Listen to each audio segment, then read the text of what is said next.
Today we're going to be talking about how to calculate profits on a rental property.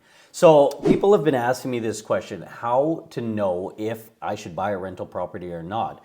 To me, one of the most important things is the profitability of the rental property. It's absolutely essential for you to make profit or break even on the rental property for it to be worth it for you to continue on.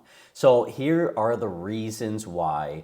So in this video, I'm going to break down exactly why you should buy a rental property and exactly how you break down the costs of a rental property to find out if it's profitable enough for you to buy or not.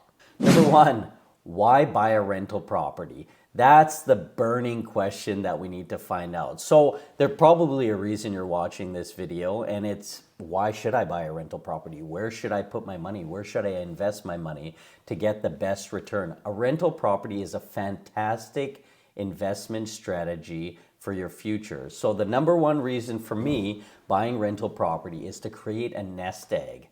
The second reason I like to buy rental property is to avoid inflation, to get over inflation. So inflation, of course, is when the value of money decreases. So if you have your money in a rental property, value of the property will increase with inflation, making you immune to the inflation. I like to use other people's money to pay myself. So the renters are going to pay your mortgage payments for you and pay the property off. So essentially you make your initial investment on the property and then the rest is taken care of by the renters. It's not as easy as it seems, and I'm going to go through some of those things in this video as well. Wait until the end of the video to find out all of the risks involved in buying a rental property. Rental property also creates future income. So one of the things about myself is I'm self-employed. I own my own corporation, and because of that, I don't get a major pension. I get the standard pensions that the government gives you, but I don't get any work pensions.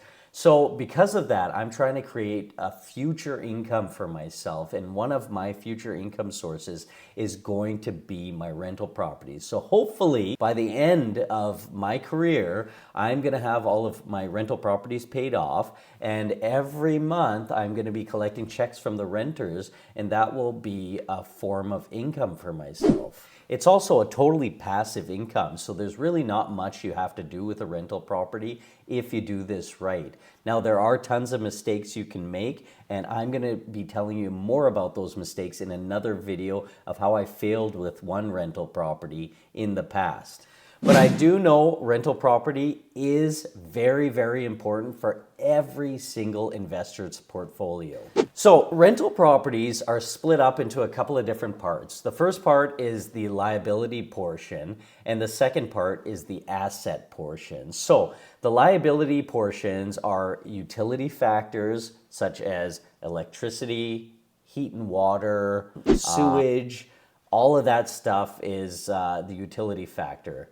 Then we have property taxes. So normally your property tax you pay monthly. You can also be billed annually for this. Sometimes it comes out of your mortgage payments if you request that. Other times that you pay the municipality directly. Depends on how you prefer to pay your property taxes. What I tell most people in regards to property taxes is pay it the easiest way for you. If you get a huge tax return at the end of the year and you want to use that to pay your property taxes, then do so for sure. With my rental properties, I always like the property taxes to come out with the mortgage payments. That way it's all taken care of. It's kind of like one bill and it's just done for me. One less thing to think about. As you become a bigger investor, you're going to want to deal with less things, and the property taxes is one of them for sure. The next item in your liabilities category is going to be property insurance, so home insurance. You want to make sure you have fire insurance and insurance on any of the items in your property that you are responsible for, excluding tenant insurance. So if your tenants are moving into your property and they're worried about their stuff, make sure they get their own insurance. Keep that totally separate from yours. You're not responsible for that. And the next Of course, the biggest expense and the biggest liability is going to be your mortgage payments, your principal and interest payments on the rental property. In the assets category, we've got a couple of items. Number one is gross rents. So this is the rent that the tenant pays you. Next is utilities paid by the renters. So there's a couple of ways you can rent the property out. You can pay the utilities yourself and then, of course, build that into your rent. Or you can have the tenants pay the utilities. I prefer to have the tenants pay the utilities only because they waste water. They may waste electricity if you're paying for it yourself. If they're paying for it, then it's all at their expense. I don't care what they do. Waste your water, waste the electricity, do whatever you want. I'm not in control of that. Some things to consider are your nominal tax rate. So that's one item to consider. Whether you put the property into your personal name or a corporate name. So if you make a lot of money personally at your regular job, then I would say definitely you're going to want to put that rental property into a corporation so you pay less in taxes. You're going to want to consider future upgrades on the property, so you got to create some sort of budget for your property. If you look at condo boards and how they manage their properties, you want to have similar mentality. So you're going to want to make sure that you have the future upgrades in sight. So for example, if you have a roof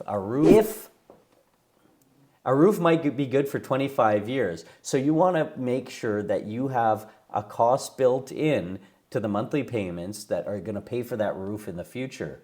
You also want to make sure you have a little bit of buffer and a little bit of a bankroll if anything comes up. For example, washer or dryer breaks down, you're going to have to replace that for the tenants, or a tenant damages a property, and I'll tell you my story about that in another video. But if a tenant damages a property, you're going to want to make sure that you're not only relying on insurance to cover you.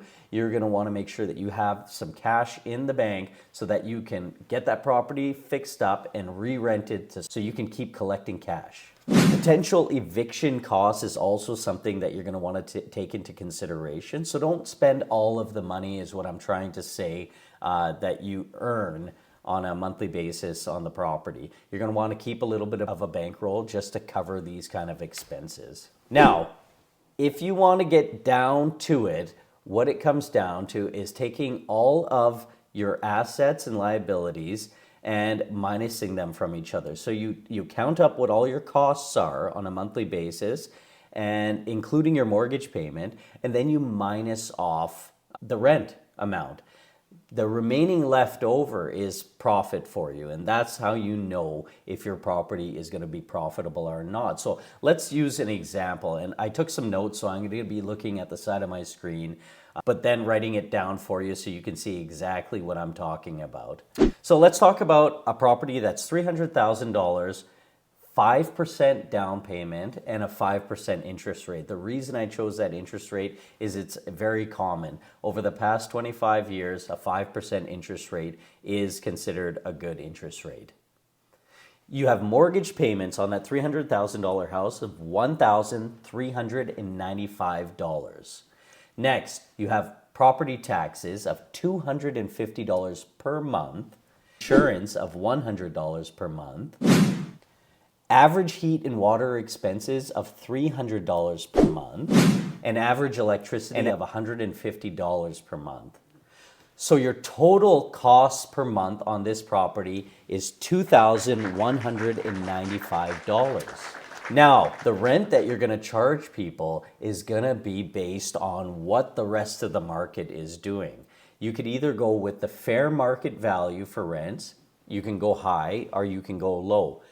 I usually choose to go low on the rent side to get the max amount of renters that I could possibly find for the rental property and sift through them and choose which ones I want to deal with. But let's just say this property, the gross rents that you're getting is $3,000. We take the $3,000 of gross rent, we minus off the costs that I added up together of $2,195 for a total profit of $805 per month.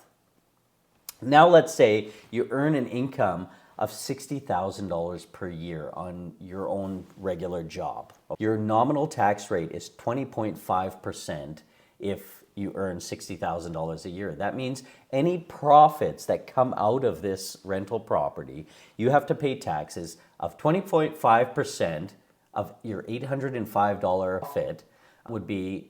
So we take your $805 profit, we multiply it by 12 months in a year for a total profit, annual profit of $9,660 per year. Now, back to the tax portion of this, is we take that $9,660, we multiply that by your nominal tax rate of 20.5%, so 0.205%, and that will tell us how much taxes you have to pay on that profit. The total taxes that you have to pay on that profit is $1,980. Damn, who wants to pay more taxes? That's the question. So there's some things that you need to do in order to avoid paying those taxes. Number one way to avoid paying those taxes is to depreciate the property. So to depreciate some parts of the property, like the roof, like the furnace. How long is the furnace good for? That type of thing. That's one way. Also, you are going to incur some expenses in a year. You may have to replace a washer and dryer. Let's say the cost of the washer and dryer is $900. Well, that takes away from your profit. Any expense that you have on this property takes away from your profit. So when you're calculating how much taxes you have to pay, also minus off from profit everything you spent on that property. On the next page, I'm just going to shoot you a quick summary of everything we just talked about. If you like the video, please like and subscribe to the channel now.